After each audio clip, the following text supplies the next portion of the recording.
La famille, bonjour Seigneur, j'espère que vous allez bien. Bienvenue sur ma belle chaîne YouTube. Avant de commencer la vidéo, petite promo pour Car Vertical. Car Vertical, qu'est-ce que c'est? C'est un service en ligne qui va regrouper l'historique complet de votre voiture. Petit exemple, vous souhaitez acheter une voiture d'occasion, mais vous avez des doutes. Et bien là, c'est pas compliqué. Vous allez sur ma description, vous cliquez sur le site. Une fois arrivé sur le site de Car Vertical, vous rentrez soit le numéro de plaque d'immatriculation de la voiture en question, soit son numéro de châssis. Et à la suite de ça, au moment du paiement, vous allez rentrer ce beau code promo. Déjà, vous avez gagné 20%. Ensuite, une fois que vous avez téléchargé votre rapport, c'est quasi instantané. Vous allez savoir si votre voiture a déjà été accidentée. Est-ce qu'elle a déjà été volée par le passé? Dans quel pays ou à combien de propriétaires il y a eu avant vous, etc. Bref, c'est hyper complet. Donc, n'hésitez pas, la famille. Mon petit ref. Ah frère, ça me fait tellement plaisir de te filmer sur cette chaîne. Parce que le frangin et moi, ça fait combien de temps qu'on se connaît? Ça fait peut-être depuis, je dirais 15 ans, 20 ans, je sais pas. Hein. On s'est rencontrés sur Instagram. Oui, mais la vraie histoire, tu sais c'est quoi la vraie histoire? Vas-y. La vraie histoire, moi j'avais une copine de l'époque, en fait, qui m'avait montré des vidéos de toi. Ouais. Et c'était à l'époque où YouTube ou Dailymotion, c'était pas trop ça, tu vois. Ouais. Et je crois que tu étais le premier gars que j'avais vu qui faisait des vidéos, mais genre affolantes sur Paris. Et à l'époque, je crois que tu avais le SLS AMG. Ouais. Et quand j'ai vu cette vidéo, j'ai dit, mais putain, c'est qui ce fou là qui accélère en plein Paris sans honte, sans peine, sans. Tu vois ce que je veux dire? Ouais, j'avais pas de honte à l'époque. Et j'ai dit, mais c'est ça. Et en fait, ça me faisait penser à moi parce que moi, je faisais la même chose, moi, privé, tu vois. Ouais, bah oui. Et j'ai dit, mais ce mec là, il faut que je le rencontre. Et elle m'avait parlé de toi. Et je t'avais retrouvé sur les réseaux et après on avait commencé à communiquer ensemble. Et après on s'était croisés plusieurs fois sur Paris. Même une fois tu étais venu à la maison, je sais pas si tu te rappelles. Oui, bien sûr. Chez mon tonton dans le 16e. Et voilà, depuis on s'est pas lâché, on s'est vu quelques fois et on a gardé cette relation-là. C'est une vraie histoire qui est née entre guillemets des réseaux sociaux et on partage la même passion qui est l'automobile. On va à la droite, mon frérot. Et du coup, pour moi, ça me fait vraiment plaisir aujourd'hui parce qu'on filme ta voiture que tu viens d'acheter. Exactement. Alors, ce que tu disais, c'est que moi, je t'ai connu avec plein de belles voitures. Ouais, c'est vrai. Et une conduite. Alors là, je sais pas ce qui te prend, mais t'es calme. Hein. Ah non, je suis très calme. Je me suis très assagi. Ah putain. Et d'ailleurs, tu sais que moi, à la base, on devait faire des vidéos au tout début. Ouais, vous savez que même, il y a une vidéo que j'ai eu peur de faire. Voilà. Un jour, tu avais une classe S. Voilà. Et tu m'as dit, je vais venir. Ouais. Tu vas voir. Voilà. Mais ça, c'est à l'époque où j'étais fou. J'étais vraiment fou. Parce que tu sais, moi j'ai grandi un peu partout. Tu vois, oui, t'as beaucoup voyagé, frérot. Tu peux expliquer aux gens un peu où est-ce que t'as voyagé, où est-ce que t'as vécu, etc. En fait, moi, déjà d'origine, je suis franco-libanais, vénézuélien, gabonais. D'accord. Donc, je suis multiculturel. Donc, j'ai de la famille un peu partout dans le monde. Et bien sûr, j'ai fait un peu le tour. J'ai fait le Venezuela, j'ai fait la Colombie, j'ai fait le Canada, j'ai fait les États-Unis, j'ai fait la Chine, j'ai fait l'Afrique centrale, le Gabon, la Guinée équatoriale. Là, on va tout droit, frérot. J'ai fait un peu l'Europe. J'ai fait aussi le Moyen-Orient, le Liban, Dubaï, un peu le nord de l'Afrique. J'ai pas fait tous les pays du Maghreb, mais j'ai fait l'Égypte. Et donc du coup, moi depuis petit, en fait, mon père c'était un passionné de voiture, mais un grand passionné de voiture. Et d'ailleurs, quand je suis né, il avait une M3, c'était en 93. D'accord. Et ça faisait partie des premières personnes à avoir une M3 sur Paris, tu vois. Ok. Et du coup, moi, j'étais dans le ventre de ma mère et mon père, il accélérait de fou. Ma mère, elle se plaignait. Et je pense que j'ai dû ressentir tout ça depuis la naissance. Ouais, c'est sûr. Et du coup, comme mon père, il a eu toujours une conduite folle, et tu sais que dans les pays étrangers, il n'y a pas trop, il y a pas trop de frérot, tu sais que j'ai encore des vidéos que tu m'envoyais sur mon disque dur avec un Range Rover Sport noir. Frérot, j'ai jamais vu des conduites pareilles, frérot. Donc du coup, c'était la folie. Et après, quand je suis venu m'installer en France, moi, je suis né en France, j'ai aussi grandi, j'ai une majeure partie de ma vie en France. Quand je suis venu en France, donc moi j'avais toujours la conduite de l'étranger. Bah oui. Et après j'ai eu des problèmes avec la police, j'ai eu des amendes salées, mais j'ai eu des collections et là petit à petit ça m'a calmé. Ça t'a calmé. Et le fait d'avoir des points aussi, ça m'a calmé. Maintenant je conduis. Tu conduis bien, tranquille. Je conduis tranquille. Après ça m'empêche pas de faire quelques accélérations. Oui, bien sûr, de temps en temps, bien sûr. Tu vois. Mais sinon, j'ai une conduite plus sage et plus avec mon âge, tu vois. Dans tous les pays que tu as fait, où est-ce que c'était la folie pour conduire? Bah écoute, moi c'est ça que j'aimerais bien te demander, Akram. Je sais que tu as peur de l'avion. Mais ça te dirait pas un jour le bateau, tu as peur du bateau? Non, pas du tout. Ça te dirait pas un jour de prendre un bateau et d'accoster au Venezuela?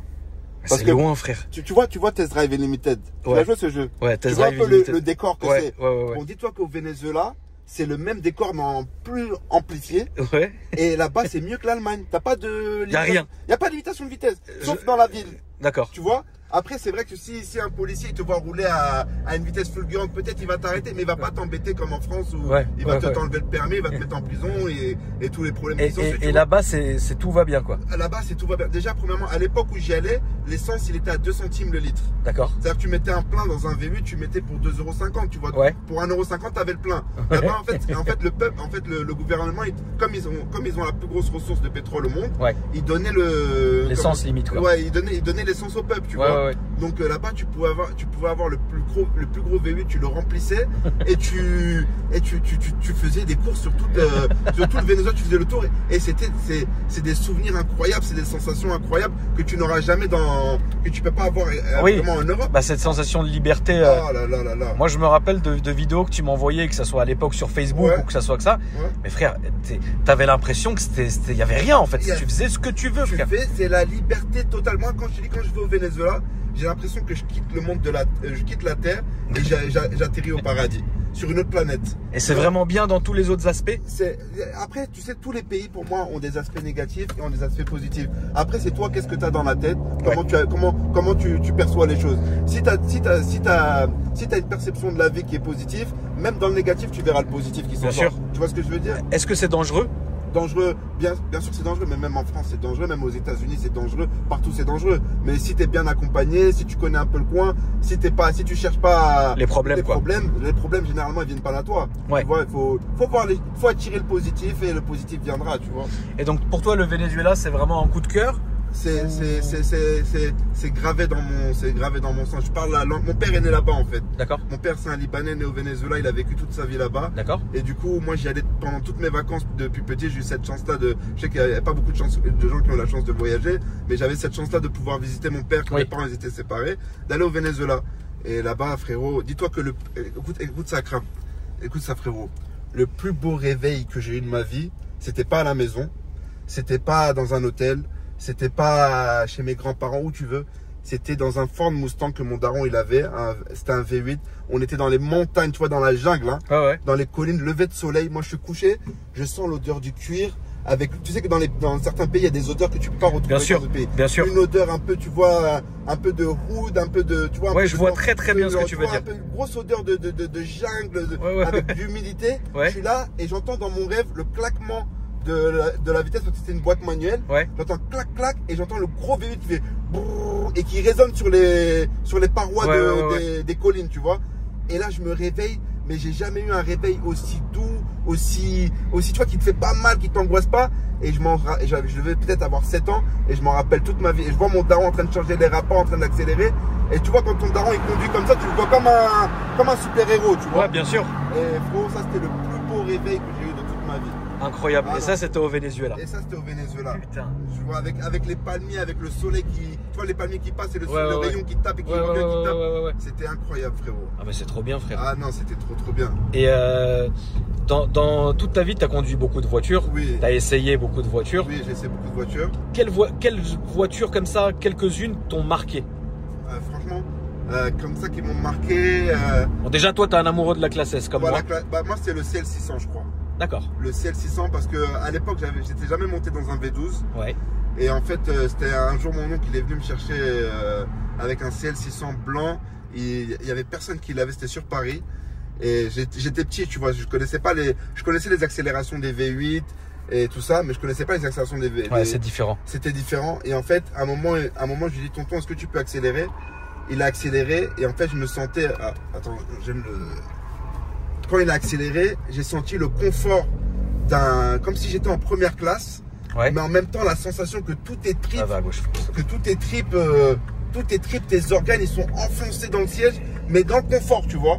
Et j'avais jamais eu cette sensation-là dans une autre voiture. Et c'est vraiment c'est la première voiture qui m'a marqué dans l'accélération. C'est la première fois où tu t'es dit putain là c'est un truc de dingue. Ouais, là c'est un truc de dingue. Ok. C'est le CL600. Je crois que c'était une année 2003, 2002. Je sais pas si tu vois le premier qui avait les deux écrans sur le... Oui, je vois très bien le cassé. Et qu'est-ce qui t'a marqué d'autre? Qu'est-ce qui m'a marqué d'autre? Le Mustang de mon daron, il m'avait marqué aussi. Ouais. Le V8. Et après, bien sûr, toutes les voitures que j'ai pu conduire dans ma vie, le Range Rover, le Classe G 63, l'Aston Martin rapide, les 4 portes là. Ouais. Elle m'avait marqué. Ça, t'as bien aimé? Ah, ça, j'ai bien aimé. D'accord. En fait, j'ai aimé le flow. Oui. Le flow de la voiture. Oui. Même l'assise avec les petites vitres, j'ai adoré. Ça, t'as bien aimé. Hein. Surtout le bruit aussi. Ouais, le bruit du V8. Ouais, le bruit du V8 de l'Aston, frérot, c'est quelque chose. J'ai pas trouvé que c'était puissant. Ou alors c'est un V12, je sais plus. Non, c'est un V12, pardon. C'est un V12, oui, excusez-nous. Ouais, excusez-nous la famille, c'est moi qui ai dit une connerie. Ouais. La rapide, c'est un V12. C'est un V12. Excusez-moi. Ouais. Je confondais avec la V8 Vantage, mais désolé. Ouais, l'Aston V12, le bruit m'avait marqué. Et après, au Liban, chez notre famille, on a beaucoup de Range Rover. Ouais, bah ça, c'est la base. Hein. Ouais, et les Range Rover, on avait les supercharges, les supercharges V8. Ouais. Et on était là sur la route, il y avait un Porsche Cayenne Turbo juste à côté. Je dis au cousin, vas-y, accélère un peu. On accélère et on met l'amende au Porsche Cayenne Turbo avec le Range Rover supercharge. Ouais, parce que. Mais c'était les anciens, hein. C'était les anciens, ouais. Mais non, donc tu as conduit toute ta vie des belles voitures. Ouais. Tu restes un amoureux de la classe S comme classe moi. S, ouais. En ce moment, tu conduis la i7. Ouais, i7, ouais. Ouais, une 7. Voiture de fonction. BMW. Ouais. Qu'est-ce que tu as à en dire? Franchement, c'est incroyable. Ouais. C'est vrai que c'est pas le. En fait, ce qui m'a impressionné, c'est qu'ils ont gardé l'âme de BM tout en étant électrique. Tu vois, genre le châssis, le freinage. Parce que le comparatif, par exemple, ce que je te disais avec le classe S, c'est que le classe S, tu vois, il faut anticiper le frein un peu. Ouais, c'est parce que c'est lourd. Ouais, parce que mais le i7 aussi, il est lourd. Oui, non? Oui, bien sûr. Ouais, tu vois.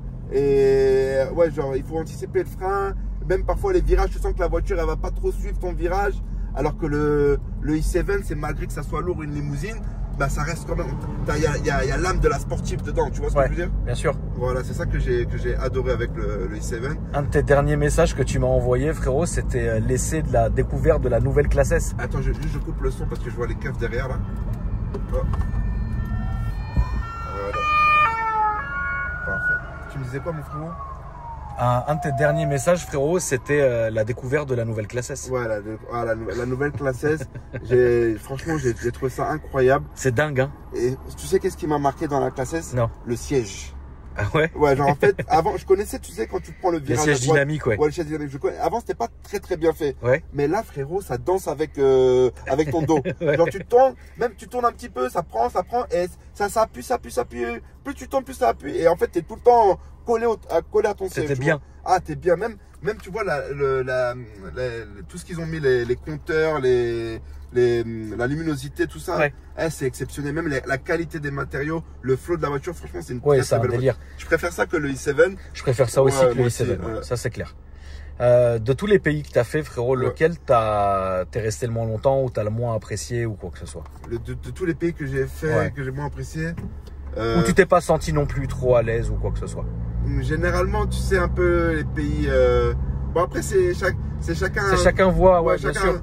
Genre j'ai aimé, tu vois, mais tu vois, genre par exemple, la Amsterdam, tout ça, genre c'est. Voilà, à droite, frérot. Tu vois le style un peu Harry Potter, là, c'est pas trop mon délire. Ouais.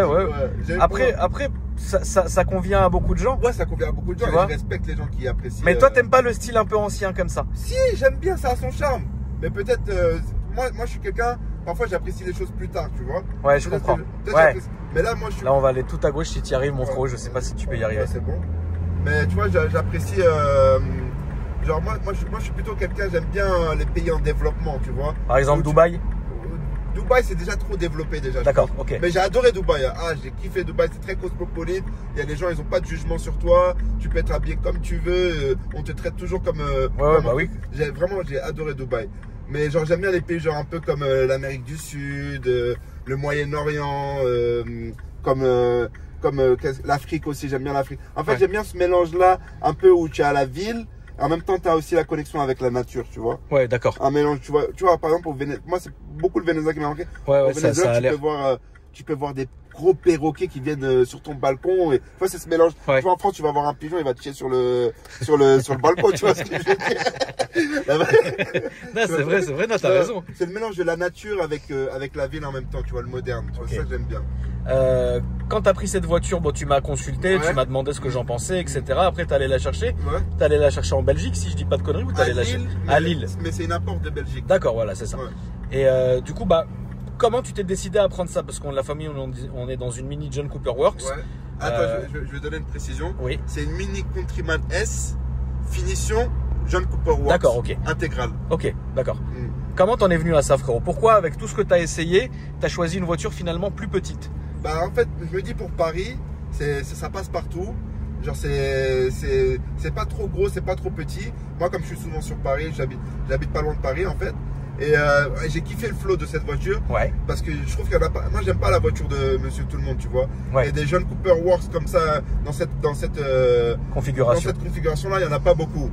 Ouais, et après, voilà, c'est une voiture. Bon, c'est vrai qu'elle consomme un peu, mais je la trouve sympa. Par exemple, là, je me mets en mode. J'ai mis où le. Là, je me mets en mode sport. Attends, on, j'active les échappements. Je mets le mode sport. Tu vois, tu passes dans un petit trottoir, tu mets. Ouais, ça gueule bien. Ouais, franchement, c'est magnifique. En plus, elle a une bonne sympathie avec les gens. Genre, ouais, elle a un capital sympathie sympa. Ouais, un capital super sympa. Genre, les gens, ils me disent, ouais, elle est très très belle ta voiture. Même les petits enfants, j'adore votre voiture. Même, j'aime bien le regard des gens au niveau de la voiture. Et elle fait un bruit magnifique. Là, on va aller à droite, s'il te plaît. De toute façon, vous verrez la famille, on va s'arrêter à un moment donné, filmer la configuration de la voiture. Alors c'est vrai qu'elle est intéressante parce qu'elle a un vrai noir mat en fait et qui tire un peu vers le satiné. Donc en fait, c'est pas ouais, elle a des petits retours en plus. C'est pas un noir mat brut, mais c'est pas non plus un noir satiné. C'est entre les deux, c'est un peu, c'est franchement pas mal. Donc c'est la couleur d'origine de la voiture. Là, tu l'as depuis combien de temps? Là, je l'ai depuis 2 mois. Et t'as failli en 2 mois craquer sur autre chose? Voilà, j'ai craqué sur autre chose. Je voulais. En fait, j'ai un voisin qui est passé avec la BMW 650i décapotable de 2006. Ouais. Et frérot, quand je l'ai vu, le bruit qu'elle avait, le V8, ça m'a rappelé un peu le Mustang de mon daron au Venezuela. Et j'ai dit. Pourquoi pas changer? Mais toi, tu m'as dit qu'après, c'est compliqué. Moi, je te dis, frérot, que ça reste une bonne voiture. Mais le souci, c'est qu'il faut toujours aussi réfléchir à tout. Ça veut dire que si c'est un coup de cœur, c'est une chose. Maintenant, le gabarit de 1 n'est pas le même. La philosophie de la voiture n'est pas le même. L'autre, c'est un cabriolet. C'est ça. Celle-ci, c'est une citadine, même si... Putain, elle a bien pété. C'est une citadine et tout. Et l'autre, en fait, si tu veux, bah, qui dit V8, dit potentiel petit problème qui pourrait arriver. Tu vois ce que je veux dire? Donc finalement, là, tu sais dans quoi tu es assis. Maintenant, est-ce que si tu passes sur un V8, ce qui est bien, mais est-ce que voilà, ça va pas avoir des soucis, etc. Parce que c'est des voitures qui sont notamment... qui sont pointilleuses et qui demandent un entretien, un suivi d'entretien, etc. pour que tu sois tranquille. Donc moi je te laisse un peu réfléchir. Ouais, je réfléchis. Et avant l'hiver. Ouais, c'est vrai. Voilà, avant l'hiver, tu prends ta décision. Parce que si tu prends ta décision maintenant, c'est sûr que tu veux un cabriolet, c'est évident. Pour l'été, tu connais. Oui, mais tu vas arriver en hiver, tu vas dire putain, ça me casse les couilles. Ouais, c'est ça. Donc faut prendre le temps de choisir, frérot. Et malgré tout ça, j'adore cette voiture. Ah bah bien sûr. Même, tu vois, genre, donc vous avez 4 vraies places, hein, donc déjà. Même le cuir, regarde comment le cuir il est propre. Le cuir il est beau. Ouais. Donc noir avec les liserés rouges. 4 vraies places. Toit ouvrant. Siège chauffant. Siège chauffant. T'as tout. La boîte auto. Il n'y a pas le CarPlay, mais ça se met. Et t'as ça aussi qu'ils n'ont pas les autres Countryman. Genre t'as le niveau de la chaleur du moteur. Ouais. Et ça, je sais pas trop c'est quoi. Peut-être toi tu peux savoir ça c'est quoi. C'est la pression du turbo. Voilà, la pression du turbo, voilà. Donc là, on va se mettre sur la gauche, frérot. Donc, c'est une excellente voiture. Après, comme je le dis très souvent, en fait, tout dépend de l'utilité. Si bah, tu étais tout le temps à la plage ou au Venezuela, frérot, le série 6, oui. Mais là, vu que tu es dans Paris, que tu fais en plus, toi, tu travailles beaucoup, frérot. Ouais. Tu travailles tous les jours. Tu es tout le temps à droite, à gauche. Tu fais beaucoup de routes, beaucoup de déplacements. Exactement. Je sais pas. Qu'est-ce que... Après, tu verras bien. Mais bon. Ah, ça roule bien. Hein. Voilà. La voiture avec laquelle tu as fait le plus le con, c'était quoi? Ou genre vraiment, c'était n'importe quoi? Genre vraiment, dès que tu la prenais, ça y est, ça devenait n'importe quoi. Je crois que c'était quand j'étais petit avec la voiture du daron. Hein. Et il savait pas, genre j'avais 14 ans, 15 ans. Et à l'époque, il avait un X1 4.8. Ouais, c'est magnifique ça. Ah, c'était bah oui, mais bien sûr. Et j'espère qu'il va pas regarder cette vidéo là.